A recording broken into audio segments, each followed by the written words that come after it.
వారం రోజుల తర్వాత మళ్ళీ మార్నింగ్ వాక్లో శ్రీ దాచపల్లి దేవేందర్ గుప్త.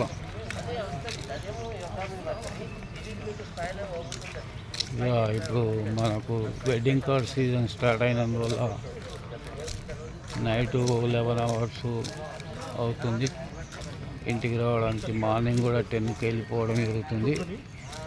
వీలుని బట్టి ఇట్లా మరి మార్నింగ్ వాక్ చేయవలసి వస్తుంది. ఏదో కాసేపు ఒక గంటన్నర సేపు చేద్దామని. ఈరోజు ఎంతో ప్రశాంత వాతావరణం. నైట్ మొత్తం వర్షం వచ్చినట్టుంది, కొంచెం రెయిన్ కూడా వచ్చినట్టుంది. అయినా సరే ఒక గంట సేపు మార్నింగ్ వాక్ చేద్దామని ఇక్కడికి రావడం జరిగింది. సరూనగర్ హుడా కాంప్లెక్స్ రామాలయం పక్కనున్న పార్కు.